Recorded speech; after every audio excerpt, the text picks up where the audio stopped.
Veins తో బాధపడుతున్నారా? భారతదేశంలోనే బెస్ట్ ట్రీట్మెంట్ అందించే ఏకైక హాస్పిటల్ ఏవిస్. నమస్తే, సుమన్ టీవీ ప్రేక్షకులకి స్వాగతం. మనకి ఈరోజు కనుక చూసుకున్నట్లయితే మయన్మార్లో ఇంకా బ్యాంకాక్లో మనకి భూకంపం రావడం జరిగింది. అయితే దీనివల్ల మనకి ఎంతో ప్రాణ నష్టం ఇంకా ఆర్థిక నష్టం అనేది జరిగింది. అయితే దీనిని మనకి 29వ తేదీన వచ్చే గ్రహణం కానీ లేదంటే షడ్గ్రహ కూటమి అని అంటున్నారు. అయితే దీంతో ఏమన్నా సంబంధం ఉందా, అంటే దీనివల్లే ఈ ఘటనకి ఏమన్నా ప్రభావం దీనిపైన చూపిస్తుందా అనే దాని గురించి మనకి జ్యోతిష్యపరంగా తెలియజేయడానికి ఈరోజు మనతో పాటు ప్రముఖ ఆస్ట్రాలజర్ బ్రహ్మశ్రీ నందిబట్ల శ్రీహరి శర్మ గురువు గారు. సో వీరిని అడిగి తెలుసుకుందాం. గురుగారు నమస్కారం అండి. వాగర్థావివ సంపృక్తౌ వాగర్థ ప్రతిపత్తయే జగతః పితరౌ వందే పార్వతీ పరమేశ్వరౌ ఆదిత్యాయ చ సోమాయ మంగళాయ బుధాయ చ గురు శుక్ర శనిభ్యశ్చ రాహవే కేతవే నమః. శృంగేరి జగద్గురు పీఠాధిపతులకి కంచి పీఠాధిపతులకి నమస్కారములు తెలియజేసుకుంటూ కార్యక్రమాన్ని ప్రారంభిద్దాం. గురుగారు, ఇంతకు ముందు మీరు అన్నారు షడ్గ్రహ కూటమి అప్పుడు ఎన్నో దుష్ప్రభావాలు మనం చూడొచ్చు, ఇలాంటి భూకంపాలు కానీ ఇంకా చాలా నష్టం అనేది జరుగుతుంది అని చెప్పారు మీరు ముందుగానే.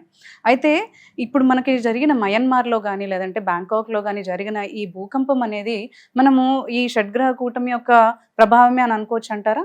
గమనించుకున్నట్లయితేనమ్మా, ఈ రోజు ఏదైతే మధ్యాహ్నం 12:05 ఒక చోట, 11:50 మరి ఒక చోట తీవ్రమైనటువంటి ప్రకృతి విపత్తు మయన్మార్లో బ్యాంకాక్లో జరిగినటువంటిది.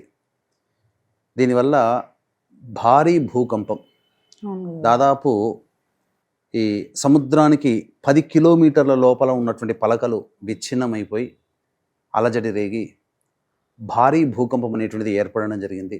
తద్వారా అసలు చిన్నప్పుడు మనం సినిమాల్లో విన్నాము, పేక మేడలా కూలిపోయిందిరా ఆస్తి అంతా అని చెప్పేసి. అది విజువల్స్ చూస్తుంటేనమ్మా అలాగే అనిపిస్తుంది. అసలు ఉన్నట్టుండి ఏదో పడిపోయినట్టుగానే ఉన్నది. ఆ విధమైనటువంటి దృశ్యాన్ని చూసినప్పుడు చాలా బాధ కలిగింది. అంటే భారీ ఆస్తి నష్టం జరిగింది. అంతేకాకుండా శుక్రవారం కదమ్మా, అన్ని ఆఫీసులు ఆఖరి సెలవు దినాలు ఇంకా శని ఆదివారాల్లో ఉంటాయి. ఆఖరి పని చేసేటువంటి రోజు. చాలా మంది ఆ శిథిలాల కింద చిక్కుకొని పోయి ఉన్నారు. ప్రస్తుతానికి వందల సంఖ్యలో మరణించారని చెబుతున్నారు. ప్రాణ నష్టం కూడా చాలా భారీగా ఉండబోతుంది. ఒక రకంగా చెప్పాలంటే చాలా బాధాకరమైనటువంటి విషయం. అంటే మన ప్రదేశంలో, మన భారతదేశంలో సంబంధించినటువంటిది ఎటువంటి అంత విపత్తు జరగకపోయినా మనకి ఆనుకొని పక్కనే ఉన్నటువంటి దగ్గరలో ఉన్నటువంటి బ్యాంకాక్, మయన్మార్ దేశంలో ఇటువంటి జరగడము చాలా విచారకరం. రిక్టర్ స్కేలు మీద దాదాపుగా 7.7 నమోదైందమ్మా. అసలు రిక్టర్ స్కేల్ మీద 7 వచ్చింది అని అంటేనే భారీ భూకంపమని శాస్త్రవేత్తలు చెబుతారు. అయితే ఇప్పుడు వచ్చినటువంటి ఈ విపత్తుకి ప్రకృతిలో జరిగేటువంటి మార్పులకి కొంత కారణం చెప్పవచ్చునమ్మా, అనుసంధానం కనుక చేసుకోవచ్చు. అందుకనే పూర్వకాలం నుంచి కూడా అనాదిగా మన సనాతన ధర్మంలో జ్యోతిష్య శాస్త్రం ఒక భాగం. ఈ జ్యోతిష్య శాస్త్ర ప్రభావము, సిద్ధాంత గణన ప్రభావం చేత కొన్ని గ్రహాల యొక్క కలయికలు అనేటువంటివి ఏర్పడినప్పుడు భవిష్యత్తులో జరిగేటువంటి ఇబ్బందుల్ని ఆ గ్రహాల కలయిక ముందుగానే సూచిస్తుంది. 2 గ్రహాల కలయిక, 3 గ్రహాల కలయిక, 4, 5, 6, 7 గ్రహాల కలయిక, ఆఖరికి 8 గ్రహాల కలయిక అనేటువంటిది ఉన్నప్పుడు కూడా రకరకాలైనటువంటి విపత్తుల్ని సూచిస్తుంది. మనం చూసుకున్నట్లయితే మంగోలియా దేశాన్ని పరిపాలించినటువంటి చెంగిజ్ ఖాన్ అష్టగ్రహ కూటమి ఉన్నప్పుడు జన్మించాడు. తద్వారా అతనొక్కడు ప్రపంచంలో వినాశనానికి కారకుడయ్యాడు కదా యుద్ధాల వల్ల, చెంగిజ్ ఖాన్. ఈ విధంగా చూసుకున్నట్లయితే ఇంతకుముందు మన ఈ సుమన్ టీవీ ప్రసార మాధ్యమం ద్వారానే కొన్ని రోజులుగా, అంటే వారం రోజుల క్రిందటనే ఈ షట్ గ్రహ కూటమి గురించి, భవిష్యత్తులో వచ్చేటువంటి విపత్తులు, సూర్యగ్రహణము అనేటువంటి దాని గురించి కూడా మనం తెలియచేయడం జరిగింది. అయితే మనం శాస్త్రంలో ఎప్పుడు చూసుకున్నా కానీ ఒకే నెలలో 2 గ్రహణాలు గనక సంభవించినప్పుడైతే ఖచ్చితంగా ప్రపంచంలో భారీ ప్రాణ ఆస్తి నష్టం అనేటువంటిది జరుగుతుందని మనకు శాస్త్రం ద్వారా మనకు చెప్పబడి ఉంది. మనకు బెస్ట్ ఎగ్జాంపుల్గా తీసుకున్నట్లయితే మహాభారత యుద్ధకాలం. మహాభారత యుద్ధకాలానికి ప్రారంభం అనగా యుద్ధం ప్రారంభం కంటే ముందు ఒకే నెలలో 2 గ్రహణాలు అనేటువంటివి ఏర్పడ్డాయి. చంద్రగ్రహణం, సూర్యగ్రహణం ఏర్పడింది. 3వ గ్రహణం కూడా ఏర్పడింది మహాభారత కాలంలో అంటారు. కానీ అది 3 గ్రహణాలు ఒకే నెలలో ఏర్పడడానికి అసంభవం. ఎందుకంటే ఒక నెలలో పౌర్ణమి, అమావాస్య ఉంటుంది.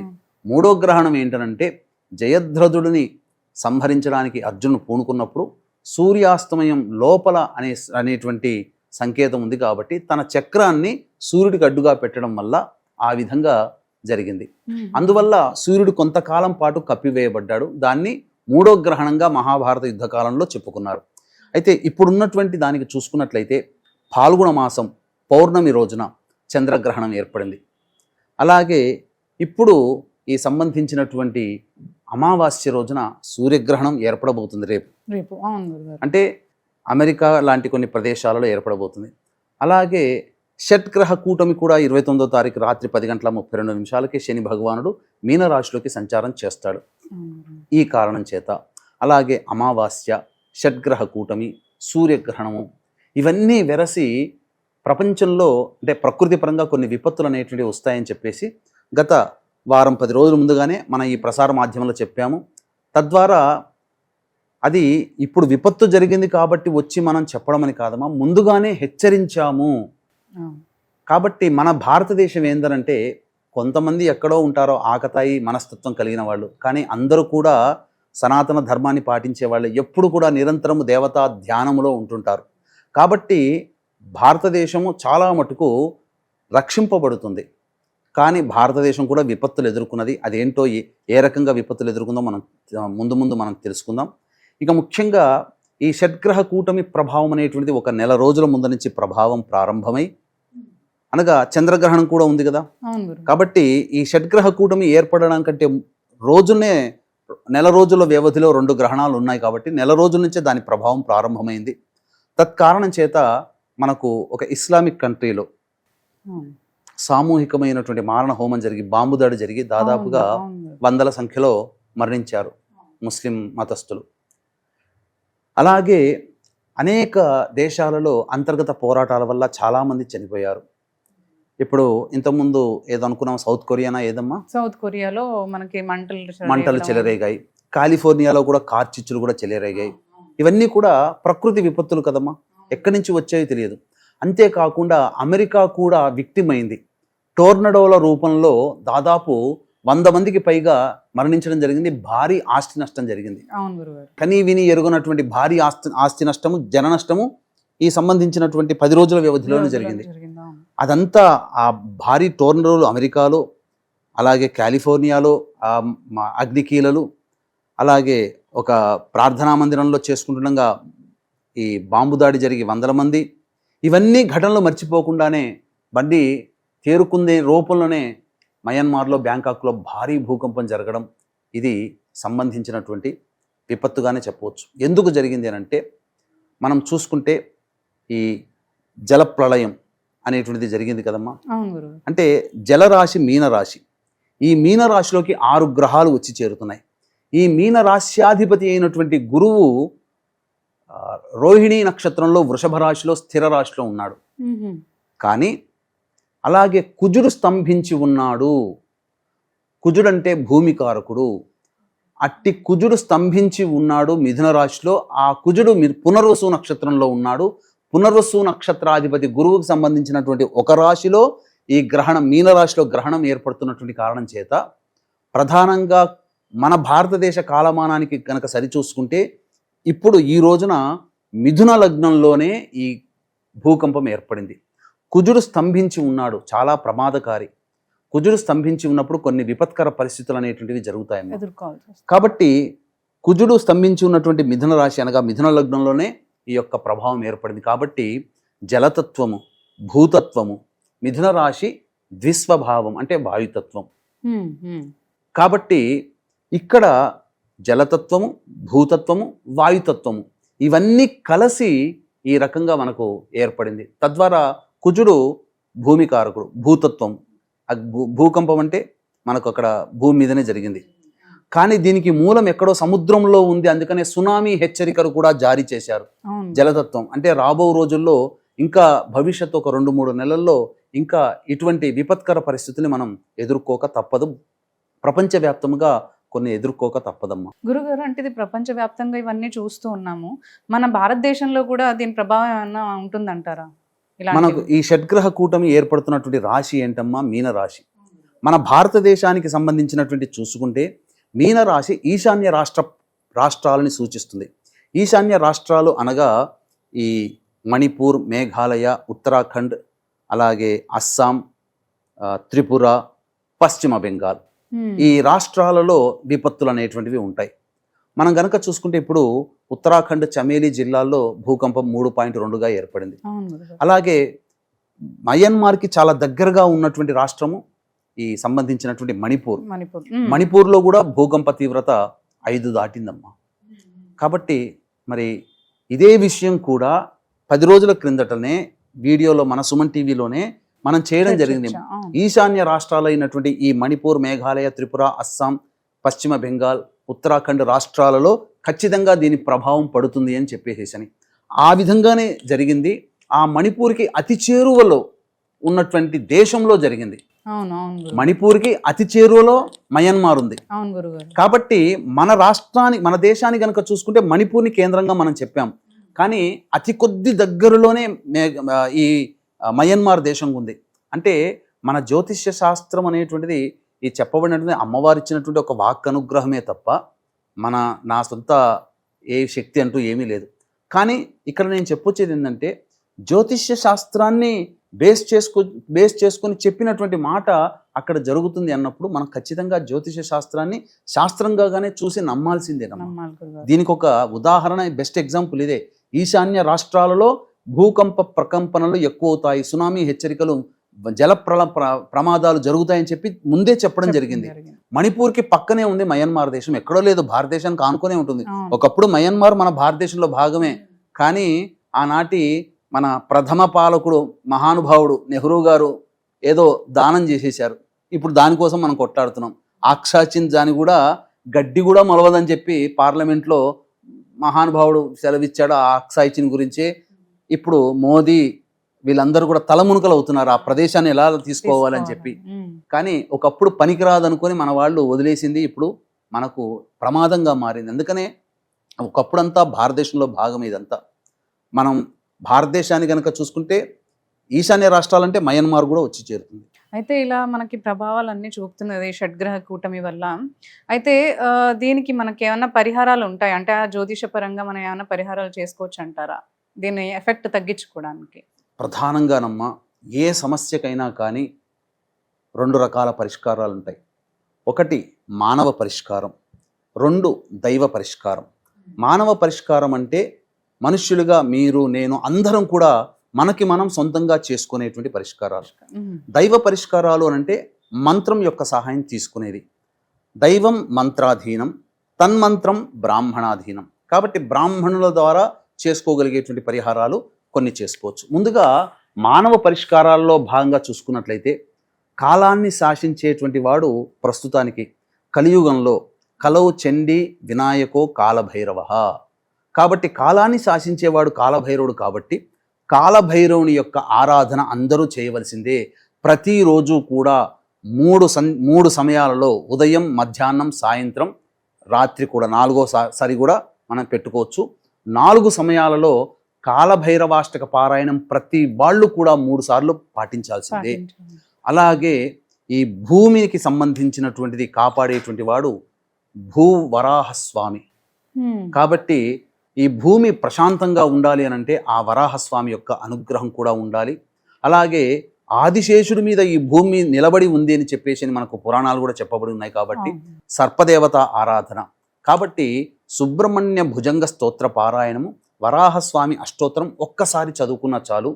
ఎవరైతే చేస్తారో మన కోసం కాదమ్మా, మనము మన సాటి మనుషుల కోసం. ఇక్కడ వాళ్ళు ఎవరో అక్కడ చనిపోయిన వాళ్ళందరూ కూడా మన వాళ్ళే అని చెప్పుకోవాలి. ఎందుకంటే ఈ సనాతన వసుధైక కుటుంబం మనది.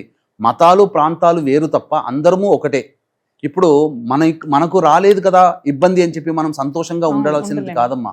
పక్క ప్రాంతంలో జరిగింది, ఎంతమంది ఆస్తి నష్టం, జన నష్టం జరిగింది. కాబట్టి ఆ భయానక దృశ్యాలు గనక మనం చూస్తే చాలా బాధాకరమైనటువంటిది. ఎవరికి కూడా, పగవాడికి కూడా అటువంటిది రాకూడదమ్మా. కాబట్టి వీక్షిస్తున్నటువంటి ప్రేక్షకులందరూ కూడా కాలభైరవాష్టక పారాయణము, సుబ్రహ్మణ్య భుజంగ స్తోత్రము, వరాహస్వామి అష్టోత్తరము ఇవన్నీ కూడా ప్రతినిత్యం చేస్తూ ఉండడం.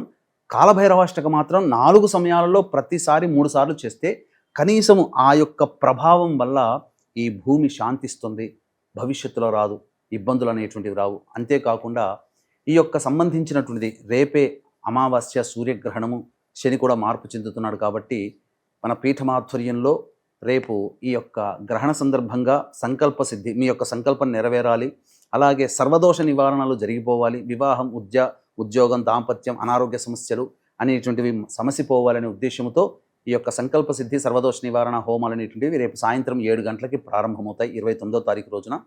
అవకాశం ఉన్నవాళ్ళు కార్యక్రమ తదనంతరం మీ గోత్రనామాలు నమోదు చేసుకోవచ్చు. అలాగే కాలభైరవుని యొక్క అనుజ్ఞ అందరికీ ఉండాలి. ఈ కాలభైరవుడు క్షేత్రపాలకుడుగా ఉన్నటువంటి క్షేత్రము కాశీ క్షేత్రము. ఈ కాశీ క్షేత్రములో ఏప్రిల్ 18వ తారీఖు నుంచి ఒక సుముహూర్తం నిర్ణయించడం జరిగింది. ఆ కాశీ క్షేత్రము దారభ్యత ప్రతి నెల ఒక క్షేత్రములో ఈ సంకల్ప సిద్ధి, సర్వదోష నివారణ కార్యక్రమాలు 1 సంవత్సరం పాటు జరిపించడం జరుగుతుంది. అవకాశం ఉన్న వాళ్ళు ఇట్టి సంవత్సరం పాటు జరిగేటువంటి, నిరంతరంగా జరిగేటువంటి కార్యక్రమంలో కూడా మీ గోత్రనామాదులు నమోదు చేసుకోవచ్చు. ఎందుకు చెప్తున్నానంటేనమ్మా, భవిష్యత్తు చాలా అంధకారంగా ఉండబోతుంది. ఇప్పుడు మనం అనుకున్నంత ఈజీగా ఉండదు.